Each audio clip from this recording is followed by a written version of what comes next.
summit tomorrow, and look forward to having a very good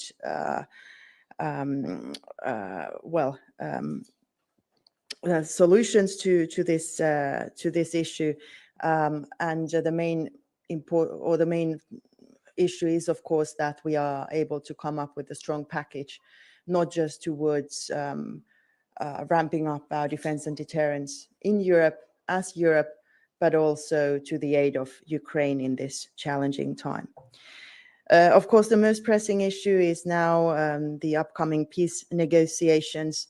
And there are two things I want to leave you with. The Finnish position is very clear. Well, first of all, no aggression should be rewarded.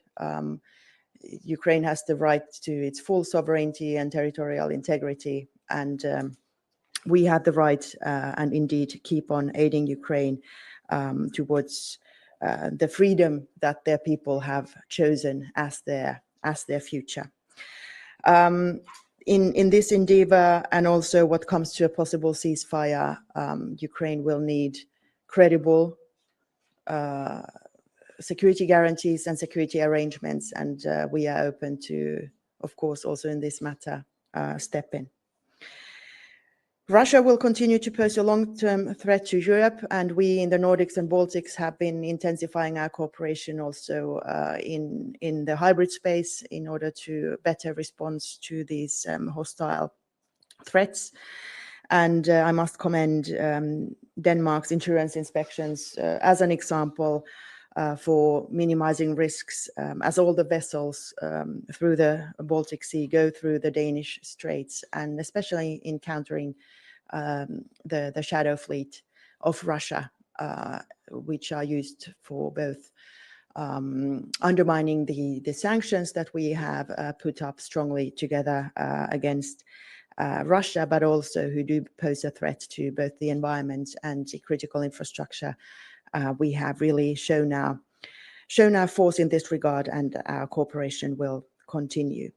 So thank you so much for being here, Lars, and I look forward to even deeper cooperation in the future. Well, thank you, Nina. First and foremost, thank you for inviting me, and I really appreciate our conversation, which is ongoing on a more and more high frequent level. So, I have to push that one. Okay, then I can start all over again. Well, thank you very much. Good morning, everybody. And first and foremost, thank you, Alina, for inviting me. I really appreciate our cooperation. And we are living, as you said, in difficult times, which calls for closer friendship and closer cooperation. And I think it's right to say that we have stepped up. And we are working closely together in many different formats, whatever it is within the European Union, NATO, the N5 format, the NB5 format, or whatever. And I've realized that in most situations we look eye to eye on issues. And I will describe our bilateral relations as simply excellent. We are pleased to be in Finland with the royal family and a group of Danish ministers. I don't think we have had such a big delegation at any official state visit for quite a few years. And it simply emphasized that we have a very close relationship. Our cooperation is especially strong when it comes to tackling the serious geopolitical and security challenge we are facing, and you mentioned them. And I think we share the analysis that all European countries must step up and take greater responsibility for security in Europe, and we must do it faster. So I just want to echo what you said about our expectations for the upcoming summit tomorrow in Brussels. It is of crucial importance that Europe now delivers. Russia keeps testing our resolve, our ability to deter and defend, for example, with hybrid threats, as you mentioned. The Russian shadow fleet is also a significant challenge that fuels Russia's war in Ukraine. So cooperation is important, and the recent Helsinki summit on critical subsea infrastructure is a clear example of strong Finnish leadership. When it comes to Ukraine, we see eye to eye on that, and I very much agree that no aggression should be rewarded, as you stated it. And therefore, we need more European countries to do more and to do it faster. More countries around Europe must dig deeper into their pockets in order to help Ukraine achieve peace through strength. And therefore, we are also ready to soften the European fiscal policy, because that is, I think, unfortunately, you could argue, a precondition for allowing more European countries to do more and do it faster. And then finally, I would say that we really admire your approach to both civilian and military preparedness, as well as a strong defense. I'm very happy to be here to see and learn more from Finland's experience in these fields. And I'm also pleased with the fact that our ministers of defense yesterday signed a memorandum of understanding. So thank you very much, Elina, for inviting me here today. Thank you. Questions? Please, gentleman here in the front. Yes, here. Markku Usko, Uussuomi, Alma Media. I'd like to ask about the coming peace negotiations. What do you think about President Trump's intentions? Do you trust those intentions? Is he on Europe's side against the aggressor, Russia?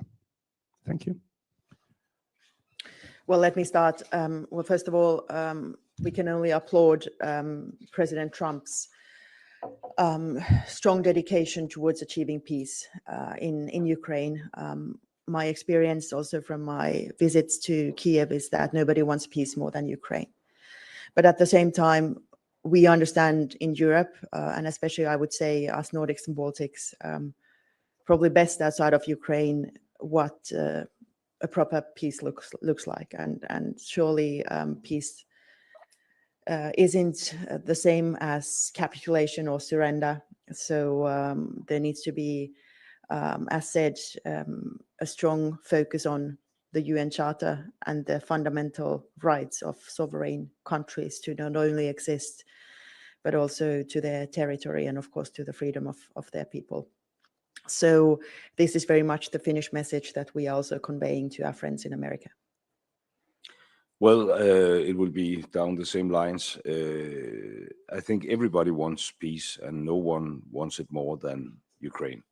And the reality is that if Russia stopped fighting, then the war could end.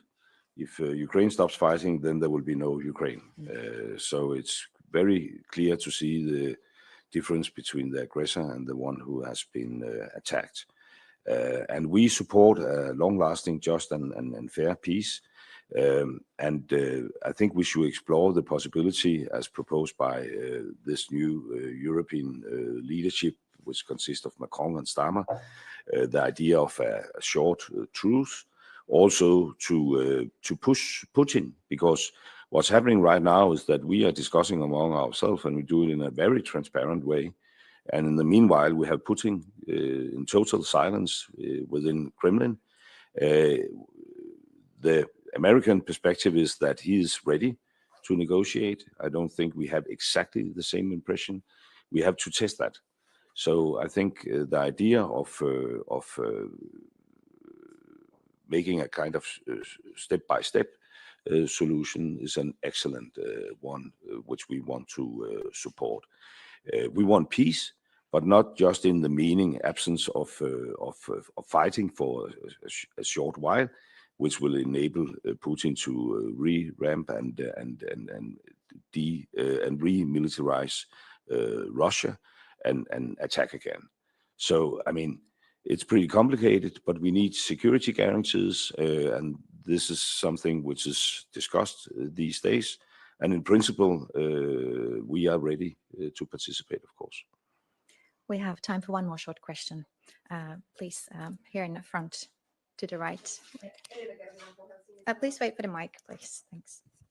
Yes, thank you, Elina Kervinen for Helsingin Sanomat. This goes to both of the ministers. President Trump said in his speech to the Congress that he thinks US will get Greenland one way or the other. What is your message to Mr. Trump, and have you had any recent contacts on this theme with the US government? Thank you. Well, first of all, I would like to draw the attention to the fact that he said we respect the Greenlandics' right to self-determination, and that, I think, was the most important part of that speech. And I am very optimistic about what will be a Greenlandic decision about this.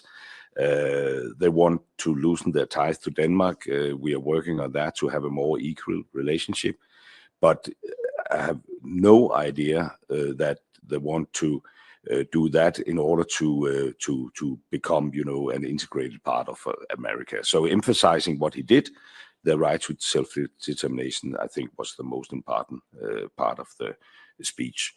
Having said that, in substance, we realize that we have common interests, Greenland, Denmark, US, when it comes to the security in the high north and in the Arctic. And we are ready to work with our American friends on achieving that. But of course, it would be based on the fact that we have a kingdom of Denmark. And then I just want to add very shortly that there's an election going on in Greenland. It will be the 11th of March. And I will be reluctant to say much more about this until we know the result of that election. I think it's important that it's free and fair and without any kind of international intervention. So I think I will limit myself to these remarks. Mm-hmm. And I will limit myself to saying that, of course, Denmark has Finland's full support. And on issues regarding Greenland and Denmark, can nobody decide other than Greenland and Denmark themselves. Thank you very much, ministers. Thank you. Thank you. Thank you so much.